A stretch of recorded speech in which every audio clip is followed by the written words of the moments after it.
All right, you primitive screwheads, listen up. Well, at least I knocked on wood. I tried. They're coming to get you, Barbara. I ate his liver with some fava beans and a nice Chianti. Here's Johnny. Vanity. Definitely my favorite sin. I am the devil, and I am here to do the devil's work. The power of Christ compels you! This is my boomstick! What's your favorite scary movie?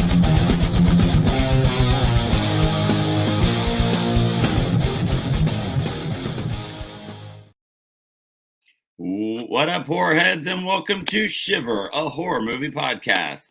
I'm your host, Daniel DeBona, and if you are watching live, you are seeing, or if you're just listening, you might notice Dave's not here.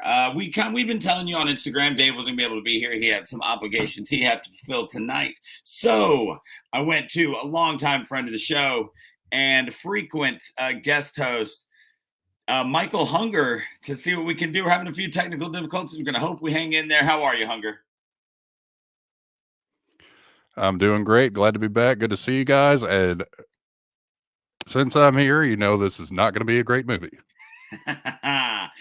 As we are wont to do when Dave isn't here, Hunger and I love to peruse those on-demand titles that you might have missed, that never came out or that never came out in theaters, that never even got like a little brand new on Netflix block.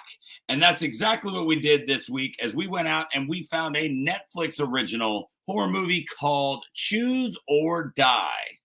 Now, Choose or Die is, well, it's kind of what it sounds like. It is a video game based horror movie that, you know, kind of makes you decide whether you're going to die or people around you are, but we'll get into all that. So as we get started in a section that we're just going to be calling Reality is Cursed, in a section that we're going to be calling Reality is Cursed, you know, there's like I started to say here, there's a premise to this movie that is, you know, it's a video game, right? So it's kind of out there, but it's also, it's not like it's nothing we've never seen before. So the question is, I mean, how do you feel about this movie? If nothing else, it reached for the absolute stars. I mean, did it play for you? Did it deliver? What'd you think?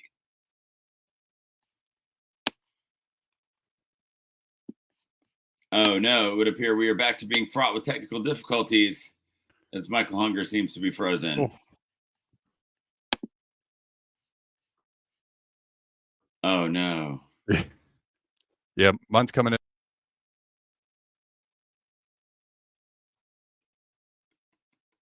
All right. Well, if you are watching live or you are listening, we are trying to get this sorted out. But like I said, this movie, if nothing else, I mean, it went out there.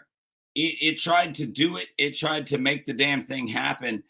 And, you know, it's interesting to sit on this one 24 hours later and try to decide how well this premise actually plays, because when it starts off, you're kind of led to believe that you're going to be watching, like I said, a choose your own adventure. What it really does is it kind of goes back to those days of those text-based video games from the 80s. And then it starts to alter reality. All sorts of stuff happens that we're going to get into in the story. And hopefully we're going to get Hunger back into this as we see what's going on. But I mean, for me, if nothing else, it was fun. This movie wasn't necessarily scary. It had some scary parts. It had some thrilling parts, but I don't know that I would call the movie as a whole that scary. But I did enjoy it. I did enjoy it.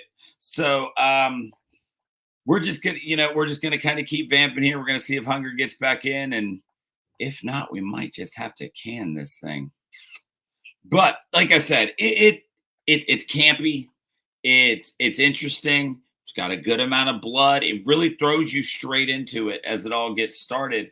So it's hard to say whether or not it delivered on the premise, because you don't really know what the premise is when it starts off. And you kind of learn as you go that it's more than just there's this video game and people who play it die. It ends up becoming way deeper than that, which does make it more interesting. And I think that that's where this movie kind of reaches further than I thought it was going to, which is we end up kind of seeing it's not just about keeping yourself alive, it's about whether or not you can keep your loved ones alive. Hunger, are you back? Do we got you in here?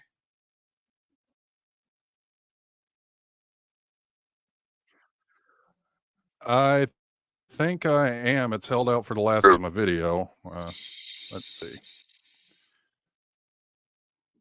Let me take this time to Comcast is not a good internet service. I hate that they have a monopoly over internet service here in Tuscaloosa. Oh man. Well, we are trying to fight our way through this, but like I said, there's some fascinating things that are put on display here. Oh, don't worry. Get spicier if we can manage to get. Oh no, you are not coming through. We're getting like every third or fourth word, maybe, and then you keep freezing. We got a really, if you're watching live, we've got a really unflattering freeze of Hunger there for a second. Okay, he's back. He's back, maybe.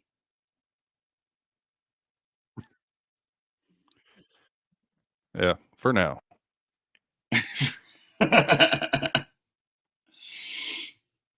All right, so give it a shot. What do you think? Did this movie deliver for you? I mean, did you like it? Like I said, I do not know what the deal is with my Wi-Fi.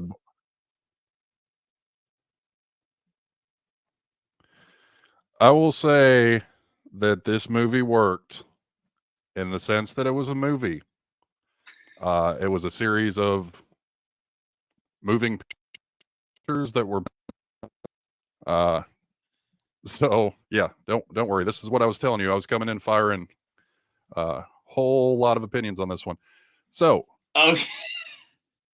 I'm going to go on a little bit of a rant here, and then I'm going to backtrack it very quickly at the end. So just fair warning. Hopefully this picks this up because I put a lot of thought into this, and I'm going to get really annoyed if the Wi-Fi prevents me from sharing any of this opinion. All right, give me what you got. So the thing about this movie, like I said, it was definitely a series of things in order. It kind of reminded me at times of the movie scripts I would write when I was a kid. Like, you know, my early teens, I was really into like writing movies where I didn't have any concept of, you know, screenwriting. So I would kind of envision in my head a scene. I'm like, oh, this scene's really cool. And then try to build a movie around that one specific scene. Right. This reminded me of that in a lot of ways. It's like at some point he just pictured the kid just regurgitating all this film reel and was like, oh, that's really cool. Now, how can I turn that into a movie? So there was a lot of that. You're not wrong. The dialogue sucked. The dialogue sucked. There was a lot of meaningless little chit chat that served nothing in the story besides, you know, that kind of classic, well, that went well kind of type of commentary of, you know, people saying things for the sake of saying things. Right. There was the whole nondescript nature of it bugged me a lot, which I know this was an English movie. It's made by English people. The actors are English for the most part. It was filmed in England. Yes. But the thing that really hung with me, so the Marvel movies, so many movies in America now are not filmed in America. Yeah, you've got the Chicago, you've got the Atlanta, but for the most part, it's Toronto and Vancouver. Stand in for America. Never have any problems. It looks like America unless you know what Toronto and Vancouver look like. So this thing that's filmed in England is all these, you know, tenement style buildings, the kind of Cabrini Green looking apartment complexes. Right. But then within the first 15 minutes, they show you a police car that does not say police on it. It is an unmarked police car. It's got 911. It's got the squad car number. It's got everything else. Could you not get the rights to the word police? Is that not like you can't even, it's heavily implied this is supposed to take place in New York. Right. But do they not have the rights to New York in England for whatever reason? It bugged me so much. I paused like whenever they show the eviction notice on the refrigerator door. Right. Because of course they showed the eviction notice. Why would this girl want $125,000 if she wasn't being kicked out of her apartment? They're, fuck that. I need to pay my rent to make sure I can stay here. Otherwise I wouldn't be worried about this. But in this little letterhead of this eviction notice, the address. And I don't know if you are as anal as I am that you would have looked at this. No. You could have Google Maps a random spot in New York. They could have Google Maps a random spot in New York. It's like 2023 80th Street Northwest, New York. No city, not New York City, New York State. It just says the address and then the state, New York, and then it says the zip code for Cape May, New Jersey.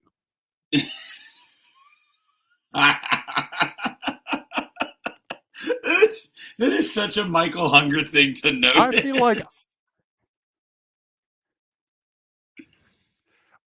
I think I took more time being annoyed researching that address than they ever thought, like, oh, let's slap some numbers, throw New York on here. Because at no point in the movie do they ever reference where it is other than the word upstate later on. They mention that it's upstate, and upstate pretty much only ever refers to New York. Also, another thing that bugged me, another credit to the production value of this thing, and just to remind you of how I warned you this rant that I was prepared to go on, at least this one time. I might get a little more frosty later. We'll see. So this one is more to your tastes because it's music related.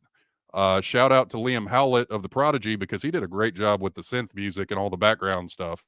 Yes, he did. So the pop culture references music wise, you've got, because again, reminder, this is an English movie. Gary Newman. You've got Fad Gadget. And then you've got fucking Run DMC. So you're like, okay, English synth pop, American hip hop artist. Yes. It's like whenever Isaac is introducing to Kayla, it's like, oh, what do you listen to? It's like, oh, it's Fad Gadget. And it's like, oh, this is terrible. It's like, well, you like the last one I played for you. It's like, what are you talking about? Run DMC. It's like, okay, I don't know what the comparison he's trying to make in that of like, well, you liked Run DMC. I don't understand why you don't like Fad Gadget. It's because to the, he's always going to be Asa Butterfield to me. Sure, he had a name in the movie, right? It was Isaac. To him, just everything. Isaac was this, encapsulation of just, I think he even called it, didn't he call the 80s like the greatest cultural decade in history or something like that? So to him, it's like, it came out in the 80s, it's the same. And no, that doesn't make any sense because, liking Gary Newman or Fad Gadget doesn't mean that you're going to be into Run DMC. Those are drastically different things. Yeah, you're right. He does call it the greatest pop culture decade. Yes. I think it's specifically what he says. Yes, the greatest pop culture decade. So, all right. So we've all gone together on this magical rant of the way my brain works in processing this movie. I'm now going to backtrack that. All those things I described, poor production value, bad dialogue, all this other kind of sort of loosely linear nonsense. You know what that reminded me of? What's that? Bad video games. Old video games. Yes. Absolutely. I just went on a rant telling you how this movie didn't work in the sense of a movie because it is a good movie portrayed as a bad or like low budget indie video game. Yes, absolutely. You're 100% on that. That is the thing. The whole premise of this movie is this idea that in the 80s, this video game just kind of came to be because this guy found some alien code, which is, going to take us into our next section that we're going to call level 1. And I mean, let's get into the story of this thing. We eventually find out that this company in the 80s comes across this code. It's essentially a coding language that is alien symbols. And they realize that they can write a game where horrible things will happen to people, and the person who made them happen to that person benefits from it. So, I mean, we've all seen a scary movie about playing a video game in order to survive, but Choose or Die goes in a really different direction with that. When we watch Choose or Die, we end up with this thing where causing someone else to suffer through a game makes you prosper. And the game can actually not only interact with reality, but alter it. I mean, from the very first time we see the guy type in that he's going to get another beer, and it appears, and then the label on the beer changes from "look behind you" to "fooled you." And so we very quickly learn that this game, Cursor, can actually alter the reality in which you're living. So I think I kind of see where you're going to go with this. So I'm going to start off, and I'm going to say that when it comes to how compelling the story is, there's something really interesting here to be said about the fact that this story as a movie was not fantastic, but this story as a video game released in the 80s was spot on. This story was exactly the way that something that you would have played on an Atari 2600 or even the original Nintendo back when they used to just let anybody make a game. This is the type of shit that you would run into. Stuff that just made no sense. I mean, there are entire YouTube channels dedicated to people going back and playing some of these Nintendo games that were impossible, that were just absolutely horrible to play. What is it? Milo's Dream Castle or something like that. That original Ninja Turtles game that was so fucking hard. You go back and you find all of these bizarre things that were just so freakishly hard for no reason, for absolutely no reason. So, I mean, what do you think the story here? Good movie or bad movie? Good, bad video game? What do you got for me?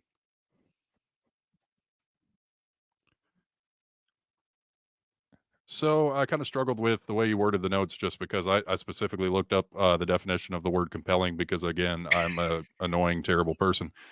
In the literal definition of the word compelling, I would say, no, it's not compelling, mostly because compelling, adjective, evoking interest, attention, or admiration in a powerfully irresistible way. Was this powerfully irresistible? No. I watched it. I have no urge to watch it again. Even when I was watching it, I was kind of annoyed at the concept a couple of times. So I would not say compelling. Cool as hell? Yes. Interesting? Okay. Yes. Different? Yes. I mean, Toby Meekins, more power to him. Like I said, with the whole, it plays as a bad video game. I want to give him the benefit of the doubt that that's what he was going for. I'm not going to call him, a Jordan Peele or an Ari Aster type director to where that is definitely what he was going for. And there was much more subtext that we might have misunderstood in this 85-minute Netflix film. Right. But at the same time,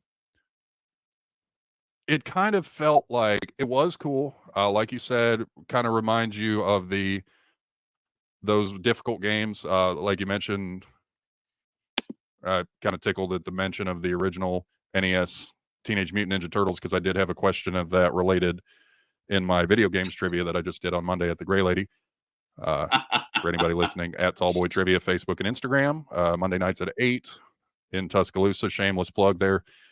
As far as the concept goes, though, as cool and interesting as it was, it kind of played like a drawn-out Black Mirror episode. Like, I almost feel like that's what he started with, and Black Mirror was like, this isn't really that, doesn't meet what we're looking for, and he said, well, Netflix will give me money to make a movie, so we'll go ahead and do that. Yeah, I think that's an amazing comparison, because you're right. This really did just kind of play out like a Black Mirror episode with some filler to make it hit that 85-minute mark, so you could, call it a feature film and not just a long episode of something. The thing about the story for me is that they would kind of I would say at one point they kind of established some rules for how Cursor works. They kind of said, okay, Cursor works where you put it on somebody else to play the game. If they suffer, you prosper. Like, that's the whole thing. And so they created this real loose set of rules, how there's a cursor and there's cursees. But then within 15 minutes, not even, let's call it 10 minutes of establishing these rules, we end up with Kayla going to the house of the guy that the movie started with, and suddenly the rules don't seem like, there's this whole new set of things where she injures herself to injure him, even though if he was the cursor, her getting injured should heal him. So she seemed to suddenly be flipped into the role of cursor before she defeated the final boss. Whereas it did establish that this guy that she went up to fight, what the hell was his name? Hal, I think was his name. If they even said it, yeah, Hal was his name. Yeah, I think it was Hal. Yep. Yeah, they established that the way that Hal became the cursor was that he created a bunch of copies of this game and put it into the wild. They did something that established how he suddenly was the one who was able to curse people, other than just the guy, the shadowy figure at the end that we find out works in this office building.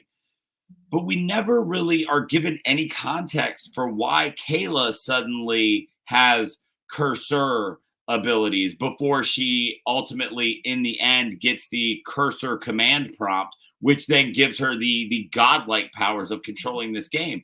In that final boss battle, I mean, was it a fun concept to be like, oh, I've got to hurt myself, and then my family's got to shoot me to shoot her? And yeah, that was kind of fun, like in a goofy slapstick sort of, that seems like something that would happen in an episode of Futurama, where suddenly, oh, well, to hurt her, you've got to hurt me. So shoot me. Like, that whole fucking thing didn't make any sense with the rules that they had established, like I said, a mere 10 minutes before.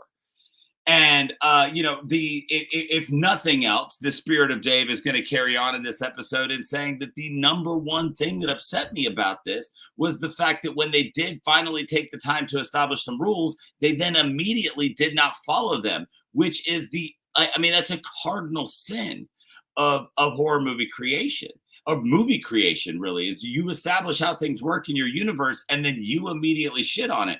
Like, they took what they had just built, and then the end of it became some sort of weird fan fiction based on their universe that they'd created. And what could have been, I don't know, maybe a good final scene between her and Hal didn't make any sense. So I of course agree with you on all this. It does not make sense when you watch it, and I'm coming at you more prepared than I've ever been in the 5 episodes I've been on now. I've got the power of hindsight. I've taken the time to look back and really think about all the nonsense for this one. So yeah, you're right. As far as, like I said, the linear structure of this movie, nothing makes sense. It's a poorly thought out construct. It's poorly thought out. Nothing's really, they spend more time of, yeah, you could have taken a couple seconds to explain a thing here or there. And you spent that time reminding everybody that Isaac is a cuck little sad boy who desperately wants Kayla. Asa Butterfield. We're going to go back over. We're going to rehash this instead of. Asa Butterfield is truly, and I know we're going to get to characters, but Asa Butterfield is truly an actor who at one point, not that long ago, seemed like the whole fucking world was in front of him. Like he was in Hugo, he was in Ender's Game. It was like, this dude is going to just go to the moon. And now this is what Asa Butterfield is doing. Yeah. Like you said, don't worry. I have things to say about Asa Butterfield in that character section. Yeah. But as far as like I just said, none of that stuff in the you mentioned with the fight between Hal and Kayla doesn't make sense. Why do the rules all of a sudden flip for this?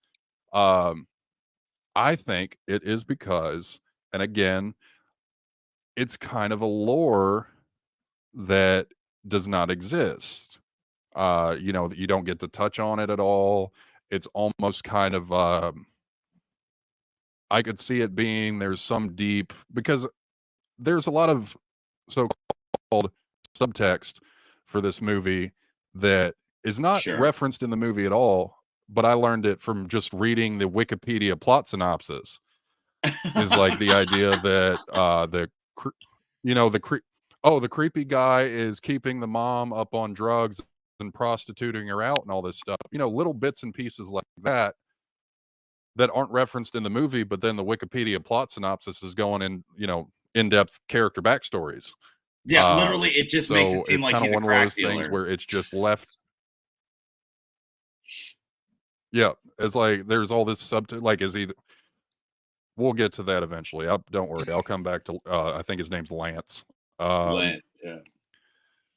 So as far as the rule change goes, I think because realistically, she's probably the first, if not the, you know, maybe the only person who's ever really been the worthy player or whatever it is the game calls her. Right. Where she's finally made it this far. She sacrificed so much. She's able to actually have a boss battle. So maybe the boss battles work differently, but they never took the time to really explain or dive into that besides just the implication that is a thing. And then as far as why I think the rules changed, at least in that sense, is now the game is on her side. And the reason, like you mentioned, why it seems like she becomes the cursor. So Hal is the classic, nostalgic, sad boy. I wish I could go back to a simpler time because things were easier for guys like me kind of person. So whenever it gives him the opportunity, even though they live in the same time frame, gives him the opportunity, hey, we'll leave you alone as long as you spread all these copies. So he burns them all to little cassette tapes. Right. And ships them out to whoever.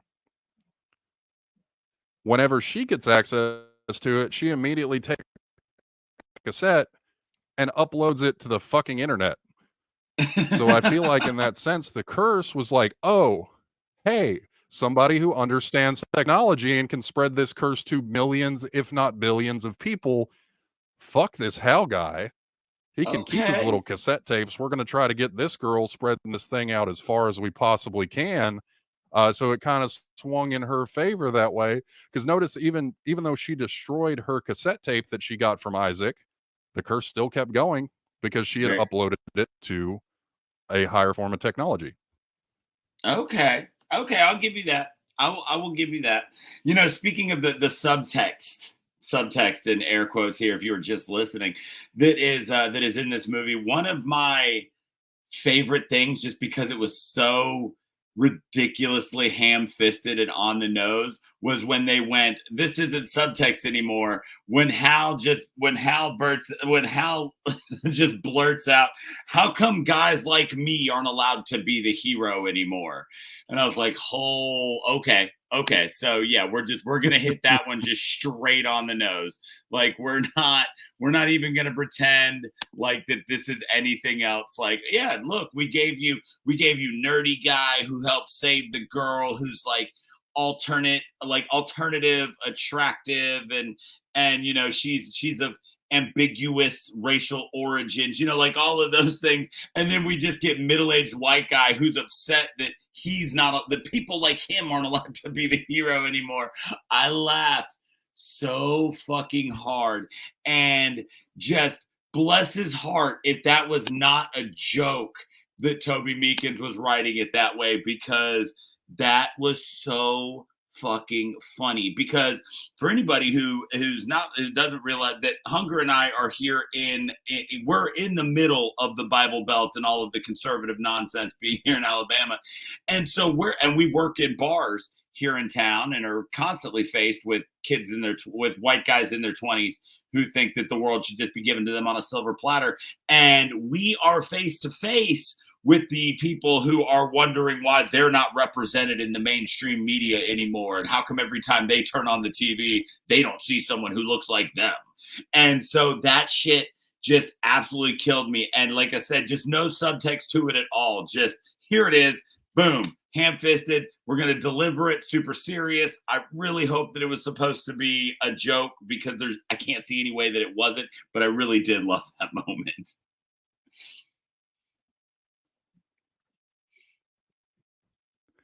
Yeah, that was great, and I'm so glad you mentioned the bar thing, because I definitely have kicked out Hal before. It's like, I don't understand. Why do I need to go? It's like, oh, because you were sexually harassing that girl. Well, why does she get to stay? It's like, what? I don't understand what the problem is. Yeah, exactly, exactly. So I mean, with what I'm so. As soon as you started referencing that quote, I knew which quote followed up with his whole anticlimactic, I'm the fucking hero. And then he slits his own throat and dies anyway. And dies anyway. Yes. The guy finally gets his moment, right? And he's going to, it's in his mind, it's martyrdom, because he's got to actually take a knife to his own throat, even though it doesn't do any damage. And he gets to kill her by doing it. It's that wet dream of every fucking idiot out there who was like, I'm going to bring down Anheuser-Busch by not drinking Bud Light anymore because they put flag on can. You know, that's what he got.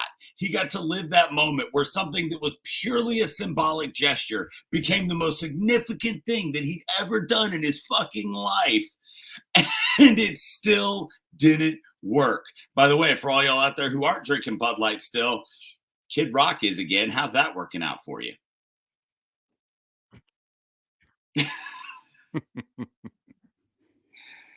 So I mean, so that while that boss battle and the rules that were established there were so bizarre, Hal became something very interesting. But before we get into characters and stuff like that, even though we did just kind of delve into all of it, there were a couple of things in the story of this movie, just as it played out, that did lead to it being very interesting. And I think that you hit the nail on the head with it at the top when you were talking about there was somebody who had an idea or a handful of ideas for things that were going to be cool, you know, and when we get to kills, we'll go into some of those. But then he was like, what if there was a scene where an old school video game was playing out and you were watching it and it looked like, this old game, but you were trying to keep your mom alive? Or what if you were driving and it was a cheat code, it enabled a cheat mode? And, you get all these quirky little things that were interesting. That was the one thing that kept me going with this movie, was at least at multiple times, it was visually fun. And I'm a sucker for any time somebody manages to reference phreaking as kind of the early days of hacking. If you are unfamiliar with what I'm talking about when I'm saying phreaking and you want to Google that, it's with a PH. And phreaking was when you figured out that dial tones on phones were code and you could get into secret shit with it. Like, there are documentaries about people who figured out how to hack dial tones and used it to access secret government locations. So, and I that was one of the very first hacking things that I ever fell in love with. And even though they never actually used the word freaking and they just glanced over it casually, I did enjoy seeing it referenced in a movie.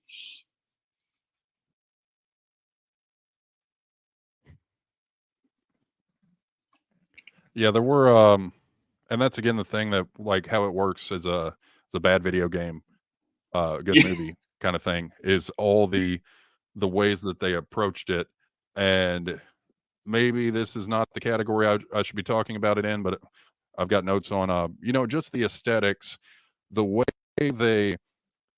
you can tell at least the people who made this love nostalgic video games. Right. Shout out. I tried to look up specific people, but man, there are just so many people that could be named specifically for this, and I don't want to misname anybody.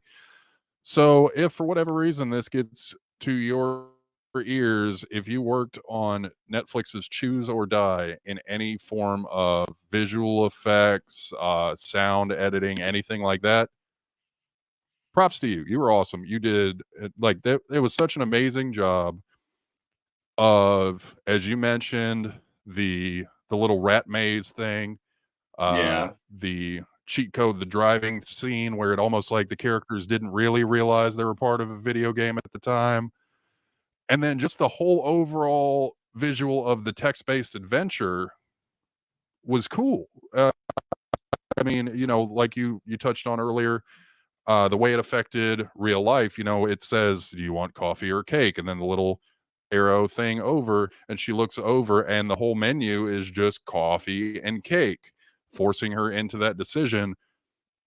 And just the way they kind of played anything you could have ever thought of for video games into the movie, up to and including, like, there's not really any sort of gore or violence, which is strange for me watching. Usually I watch these kind of movies because it's the reason you have me do these with you, because I love these movies. For whatever reason, I like nothing more than to turn my brain off and watch bad horror movies.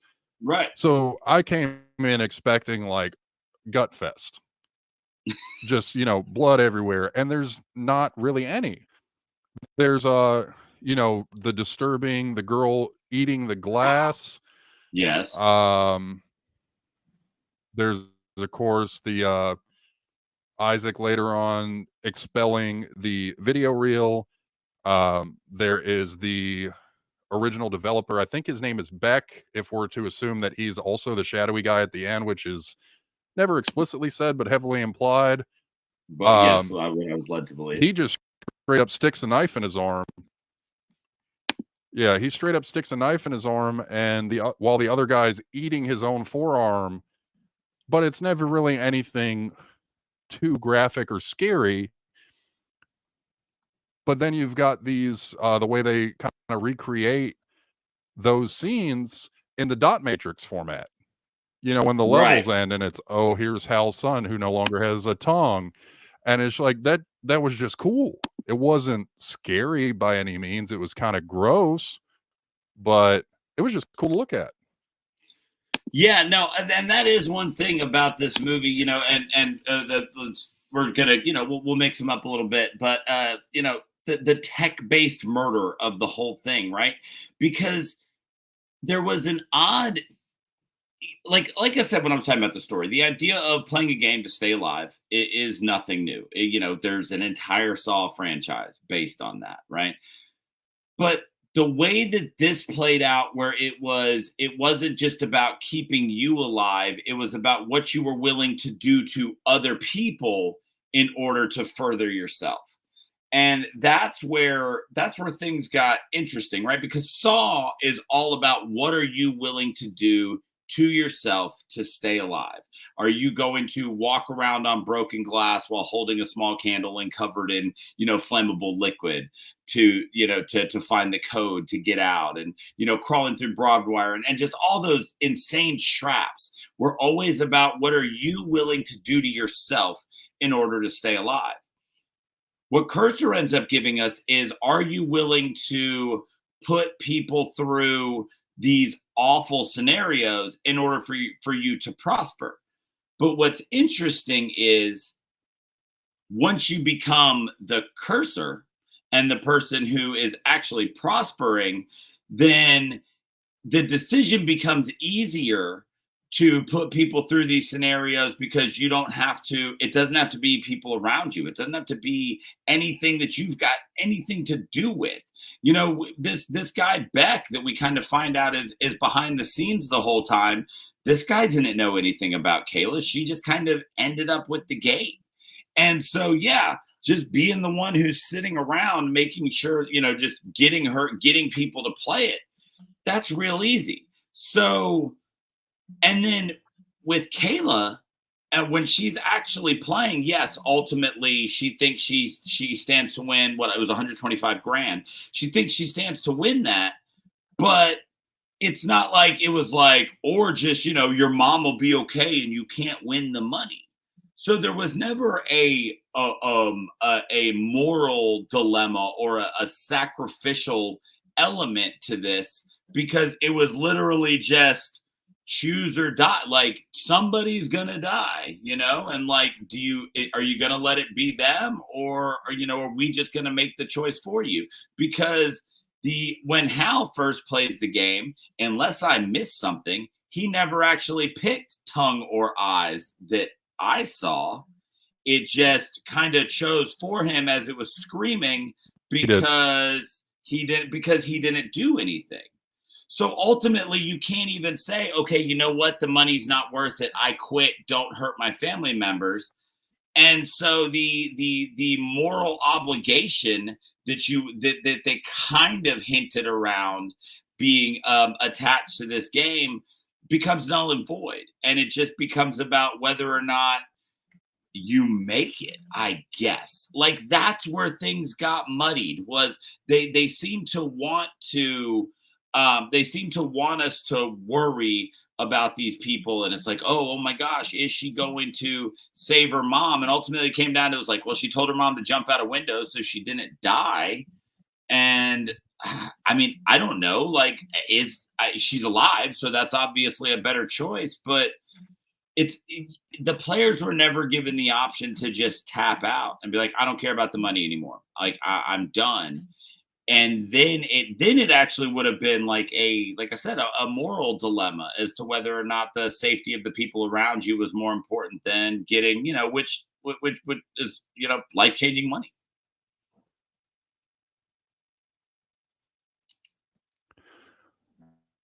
Right. And yeah, they never there's the whole, anytime the two people that we've watched participate have attempted to ignore it and kind of dip out, it is very quickly just the screeching in the ears. And of course, when it happens to Hal, he gives in. And I'm going to correct you, he did pick tongue. Oh, okay. It's a blink and you'll miss it kind of thing. So it does the whole, he doesn't want to pick, he tries to run away, and then he goes down, like, there's kind of a black screen, he goes downstairs, and the wife with the knife and the tongue and the kid just pouring blood from his face, and then it starts cutting to the credits and it shows the little text entry, his tongue. Okay. So he did make the choice. It's just not obvious. It's kind of one of those, we're going to slip this in there kind of thing. And I'll say the only reason I noticed is because I went back and rewatched it just to, like I said, nitpick the annoying little things, like the fact that it allegedly takes place in the state of New York. So there's that. But then, of course, whenever we see Kayla do the exact same thing when she's in the diner, that the 24-hour all-night diner, but isn't an all-night diner. Yeah, whatever that whole again, this movie is very nondescript about a lot of things, and that really bothered me more than anything, is that, like, oh, I'd love to let you sit here, but if my asshole boss wakes up, it's like, well, he's sitting 10 feet away and he hasn't responded to any of the noises you all have made, so I think that should be okay. But anyway, whenever she is faced with her, you know, taking a break and then cleaning up, and it's like, oh my God, I've just accidentally forced this waitress to swallow 3 glasses worth of broken shards of glass, it tries to give her the same screeching, "What are you doing?" kind of thing, and she just trucks on through, puts that guy with a hit stick, and goes over trying to desperately help this girl. But like you said, there's still no negative implication to, like, hey, at least she tried, but it never even, there's no deadly implications to her trying that. Because you would think besides the whole, oh, hey, yeah, whenever I make a game and you cheat, it's actually gonna hurt, and they turn that back around on Isaac, it's like, oh, hey, you tried to cheat the game, we're gonna kill your best friend.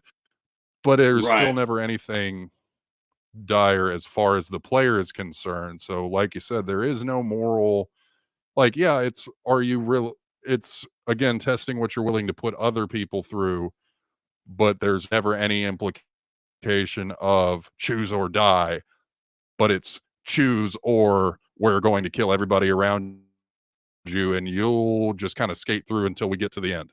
Right, exactly. And then, for a movie called Choose or Die, and what ended up becoming kind of what I thought was the best scene, and when her and Isaac are together and it's like, oh, red door or blue door, and they go to blue door and it's locked. So it's like they didn't even have a choice.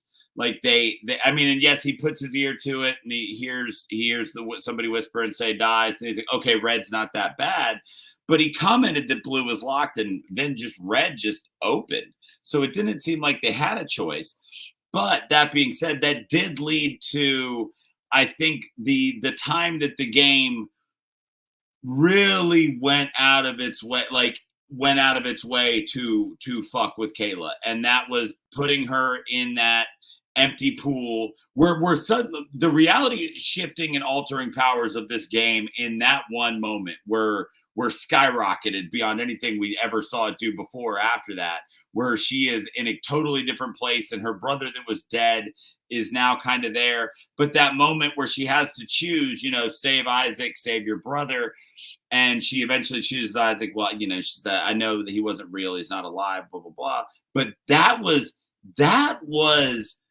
a level of psychological torture that I honestly was worse, I would think, than watching a mostly stranger waitress eat glass.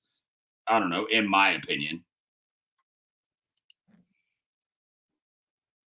Oh yeah, definitely. And that's one of those fell under the, like I was saying, the aesthetics of video games, really cool effort they put into that, the mistiness and the lights just kind of made it look perfect. Yeah, it did force her into that situation. And again, subtext, where they kind of like, hey, just in case you guys didn't process, this girl's fucked up. She feels responsible for her brother dying, and that's heavily implied up until now. And just to make sure you didn't understand that, we're going to have her word for word explain why it forced her to strangle her not real brother to death, to hammer home the idea that she felt responsible not watching him when he was going swimming. And then of course the whole, hey, he wasn't real, right? It's like, yeah, that's why I saved you. Like, yeah, no shit. Again, these are a lot of things you don't have to say, but reads like a bad video game, because in a bad video game, that is exactly what the characters would say, because you need to buy the time until the next screen loads.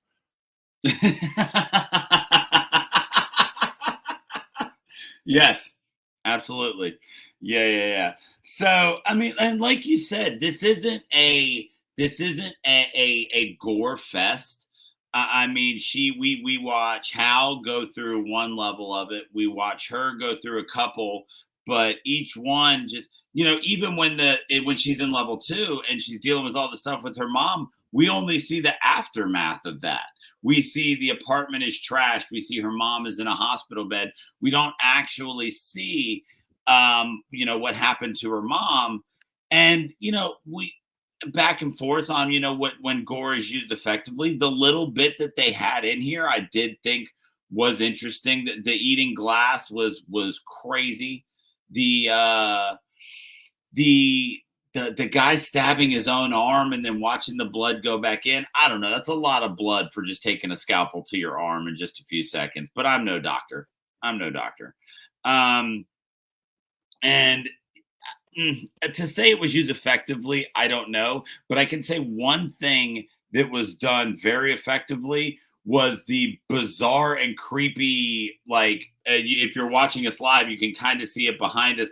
The way that Hal's son had magazine parts taped over his body, we're assuming covering up things that happened to him when Hal was still attempting to play the game. Again, that one is just kind of left open to interpretation, but it did lead to some really creepy visuals.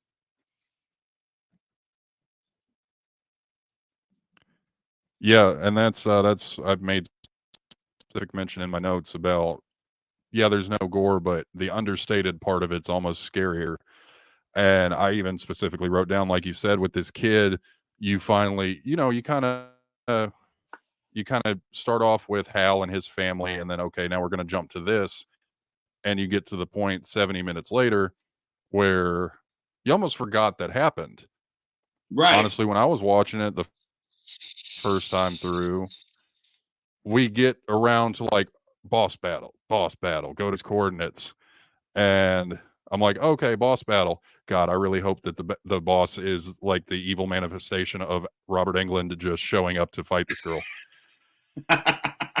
And then, but like in all there green was the and moment black, of like they go into the house, and yeah, it's like some sort of weird dot matrix version of Robert Englund that's now come out of the computer and is going to, since they joked about earlier on that she has absolutely no idea who he is, that'd be just kind of a funny way to end this ridiculous movie, is that she has to fight a computer program version of Robert Englund. But then we get to the house and she walks in and it's, oh, hey, what are you doing here? I'm like, oh shit, I completely forgot about that guy. Yeah, and so we end up with these really creepy visuals of his family. You kind of,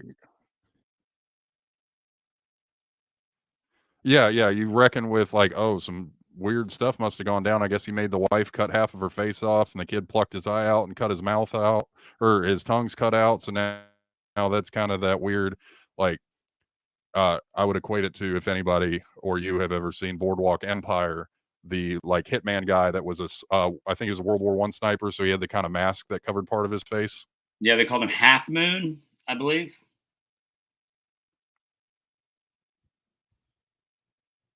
Sounds right.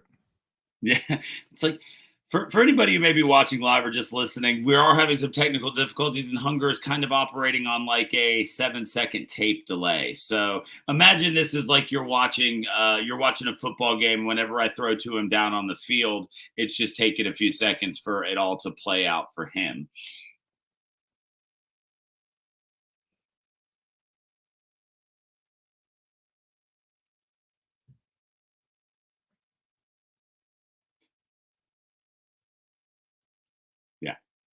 Uh-oh. Did you freeze now? Sorry, I didn't know if you wanted me to continue. I was done with what I was saying. I thought. Oh, okay, yeah. So. Oh no, we didn't freeze. I just didn't know where to go from there. That was pretty much the end of my thought.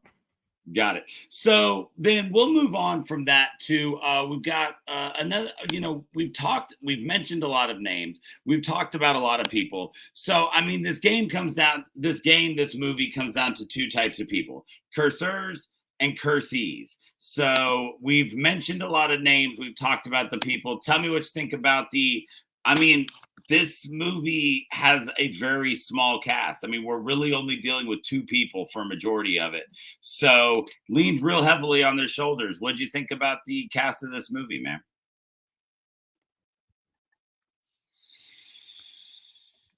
All right, trying to think where to start. You know what? I usually start high and then kind of build towards a low. I'm going to start low and build towards a high, just because I think that is only fair.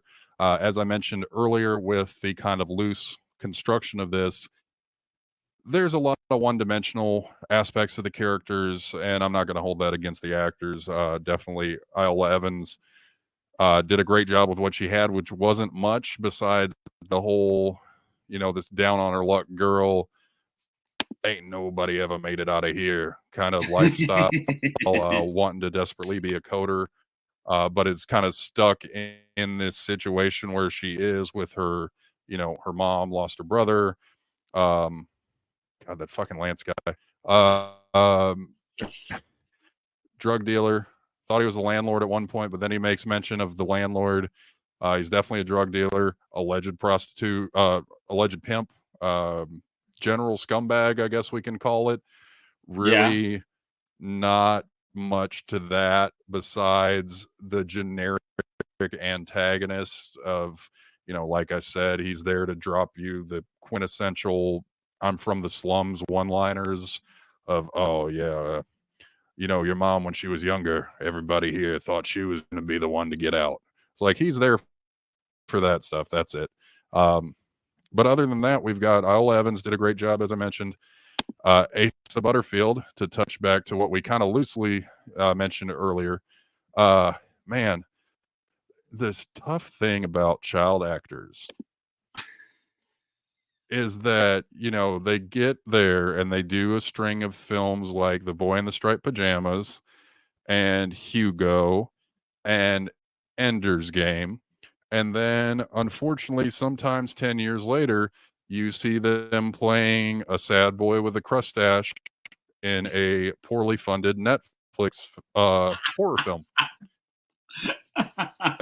And nothing against Asa Butterfield. I mean, he really nailed that character for what it was. And that is just what the character was. And then finally, of course, the other major person you have to mention, because like you said, there's really only two, overall three, if you count the maybe 15 minutes of screen time that he had. Good old Eddie Marsan. And again, I'm not going to say anything ill of Eddie Marsan. I don't know him outside of watching him in this and in the classic Simon Pegg movie, The World's End.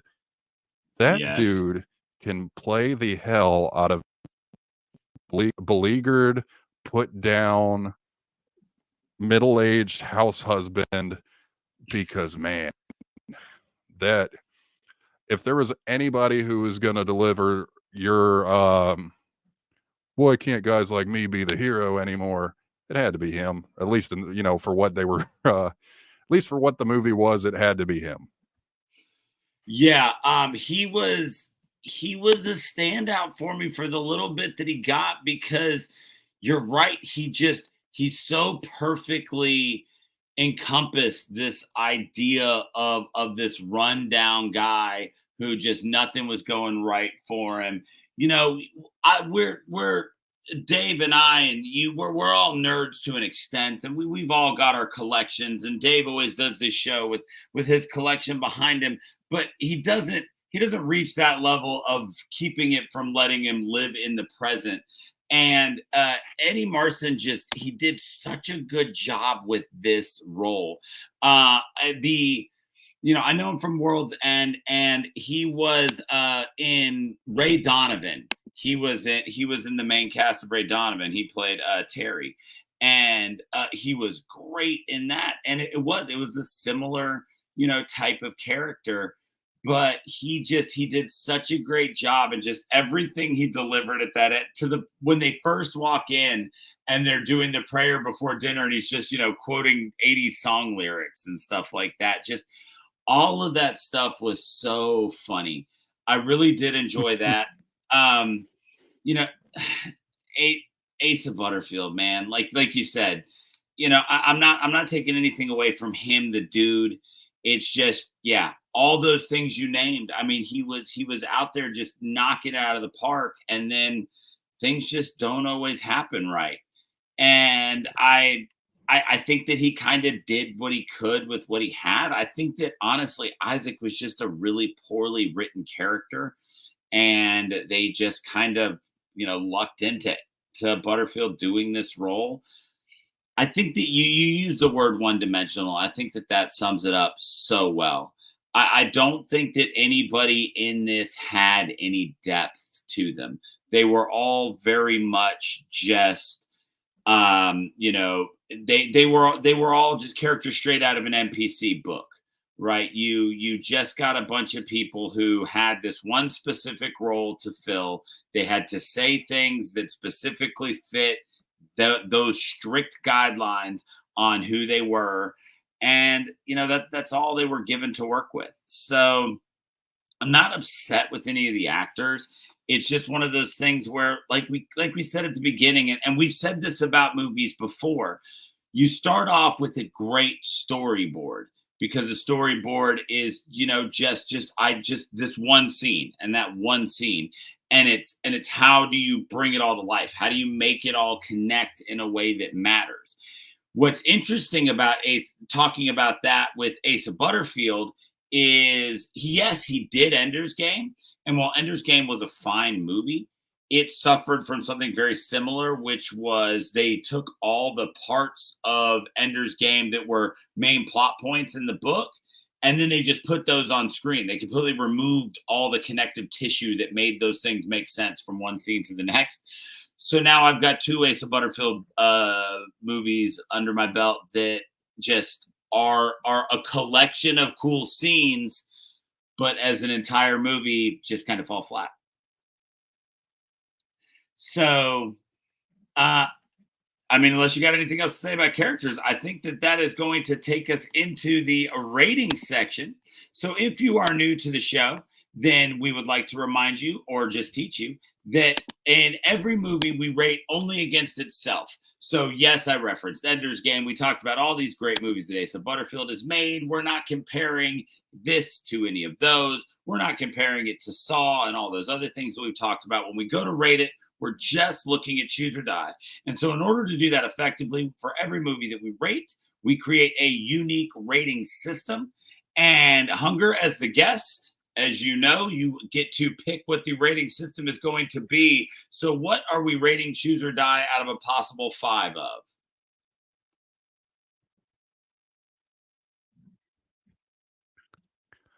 You know, normally when I come into these things, you know, I end up being born. I've got, you know, an idea here, a loose concept here. Can't really decide what perfectly sums up a movie. This one stood out to me like it punched me in the face. I am going to go with horrifying dial-up screeches. Yes. Okay. I like it. Horrifying dial-up screeches. Yes. Yes, that does it so much. That is fantastic. So Hunger, out of a possible 5, horrifying dial-up screeches, what do you give Choose or Die?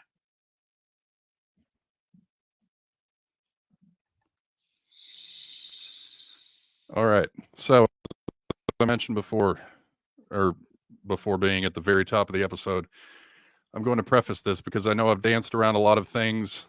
And of course, again, we rate movies against themselves and nothing else. And I felt silly. I thought to myself the first time I watched this and kind of started getting my notes together, it's like, surely I can't go with that. That just seems that it just can't be. And then the more I thought about it, and again, this is me really giving Toby Meekins a lot of credit and just hope on my part. Man, for what they were going for, they nailed it. So I have to go with 5 out of 5 horrifying modem screeches.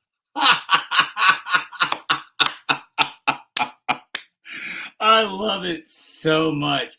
And that is the pinnacle of why we only rate a movie against itself. Because when you look at a particular movie like this one, if the concept was to create a movie that watches like a bad video game from the 80s would play, then yeah, they really kind of knocked that out of the park, right? So I respect that choice. I really, really do. That harkens back to one of my very first episodes when Neary gave Tales from the Crypt Demon Knight, a 5 out of 5 and couldn't figure out why until it was like, well, it was exactly what it was supposed to be, right?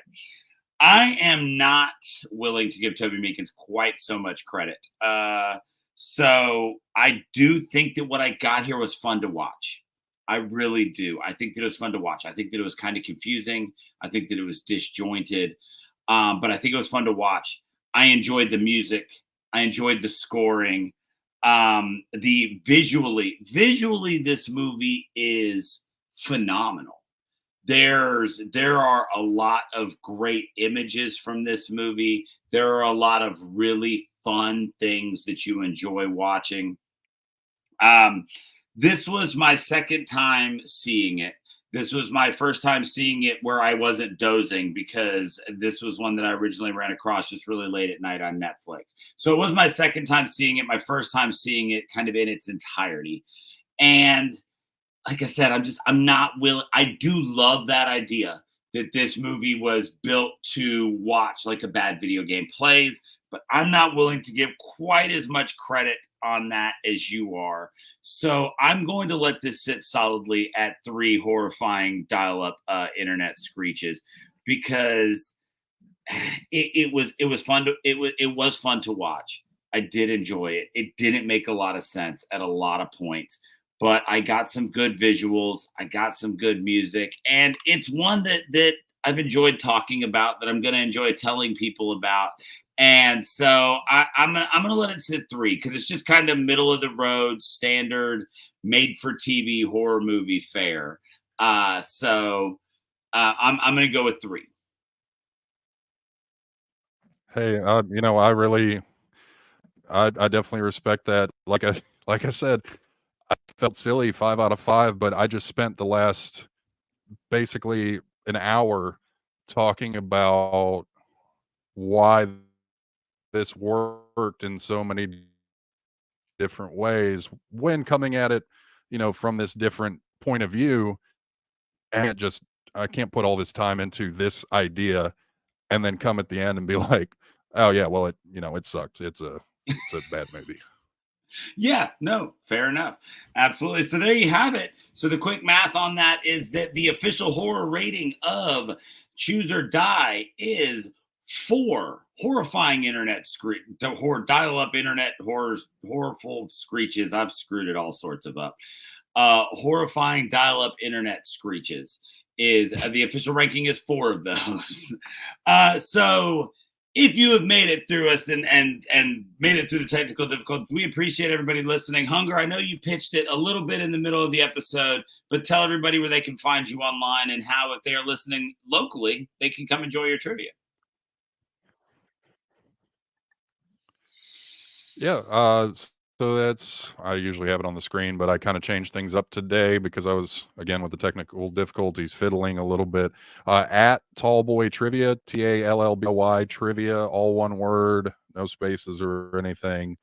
That's Facebook and Instagram. I do a trivia night on Mondays at the Gray Lady. That's on Greensboro in downtown Tuscaloosa, Alabama. We'd love to have you if you ever want to come by. We kind of alternate general knowledge and nights. This coming Monday at 8 p.m. is going to be general knowledge. The week after that is going to be Ted Lasso trivia. And if you've watched before, you might notice I've got a little bit of an increased production value. I'm no longer using the little PlayStation microphone. I've got some more webcams and microphone things. So you could also find me on TikTok, also at Tallboy Trivia. I'm going to try to start doing like kind of weekly, question of the week type of things. If you're into that, whether you're going to be here or not, maybe it's something you want to watch, maybe it's not. I'd appreciate the follow either way.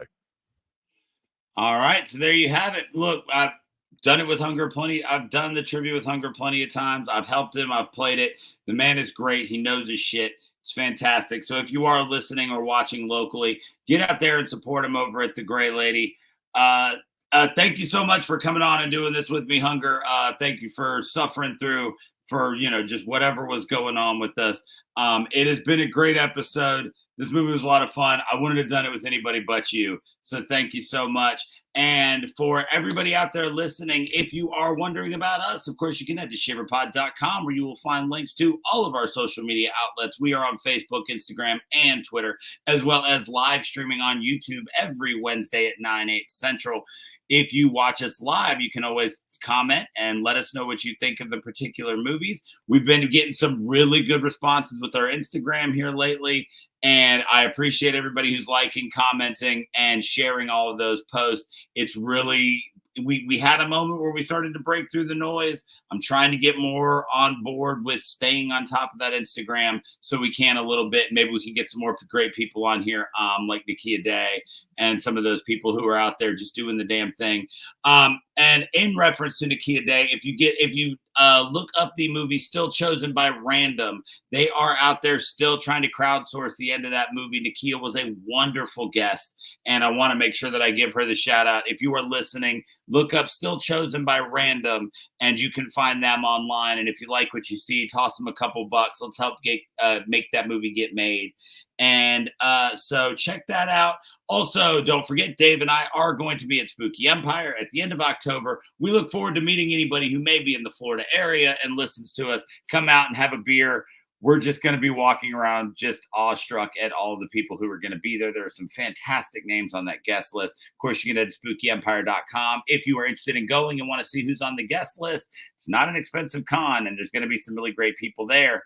So that's going to do it for us here. I appreciate each and every one of you guys for listening. Check us out online. And of course, we'll see you next week.